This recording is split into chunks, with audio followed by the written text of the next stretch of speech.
काय सांगाल की आज बहुजन विकास आघाडीमध्ये प्रवेश करण्याचं नेमकं कारण काय? गेली अनेक वर्ष मी संघटनेत कार्यरत होतो. आज प्रथमच माझ्या राजकीय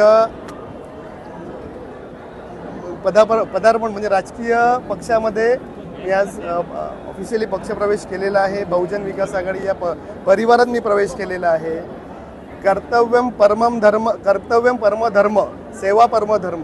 आजपर्यंत आप्पांनी गेली अनेक वर्षे ह्या ब्रीदवाक्याखालीच आजपर्यंत वसई तालुक्याची सेवा केलेली आहे.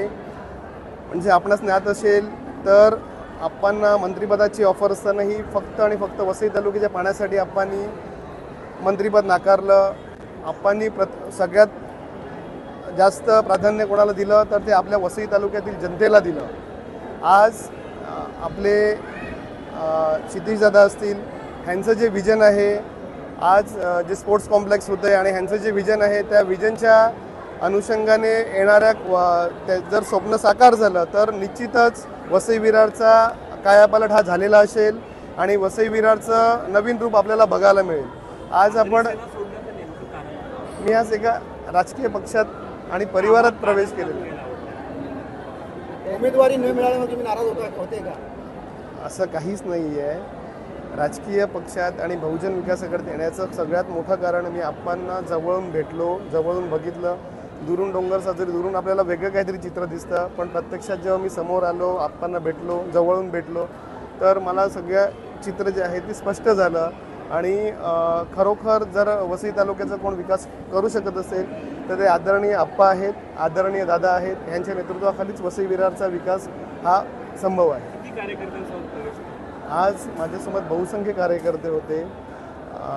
वेगवेगळ्या विभागातले होते. विरार पश्चिमेचे होते, विरार पूर्वेचे होते, खार्डी गावातले होते, विरार फाट्याचे होते. वेगवेगळ्या ज्यांच्यासाठी मी आज नालासुपाऱ्यापासून ज्यांच्यासाठी कामं केलेली आहेत इतके वर्ष समाजकार्यात, ते सगळे आज मला प्रोत्साहन देण्यासाठी, मला पाठिंबा देण्यासाठी इथे हजर होते. आज पुढील विकासामध्ये धोरण कशा प्रकारे असेल? आप्पांच्या नेतृत्वाखाली आणि आप्पांच्या मार्गदर्शनाखाली आणि दादांच्या नेतृत्वाखाली वसई विरारचं जे योग्य मार्ग आहेत, जे चांगले कामं आहेत ती नक्कीच पूर्ण करण्यासाठी एक बहुजन विकास आघाडीचा कार्यकर्ता म्हणून मी तिथे सदैव उपलब्ध असेन आणि त्यांच्या मार्गदर्शनाखाली काम करेन. आणि आज आपण बघितलं तर एक तीर्थस्थळ म्हणून आपल्याकडे हे झालं. प्रवीणाताईंनी, ज्यांना काकी आहेत प्रवीणा, ह्यांनी, आपण त्यांना आदराने ताई सांगतो, ह्यांनी इतकं मोठं तीर्थस्थळ आपल्याकडे उभं केलं, द्वारकाधीश. म्हणजे एक येणाऱ्या काळामध्ये जर आपण बघाल तर एक मोठं तीर्थस्थळ म्हणून हे नावारूपाला येईल, उदयास येईल. कारण की तिथे जे मंदिर आज उभारलेलं आहे आणि त्या मंदिर उभारणीमागे जो स्पष्ट संदेश आहे श्रीकृष्णांचा. आज श्रीकृष्ण हे सारथी होते. श्रीकृष्ण भगवानांनी आज सगळं तारून नेलेलं आहे. त्याच्यामुळे येणारा काळ हा नक्कीच श्रीकृष्णांच्या आशीर्वादाने आणि आप्पांच्या मार्गदर्शनाखाली, दादाच्या नेतृत्वाखाली वसई विरारचा कायापालट होईल.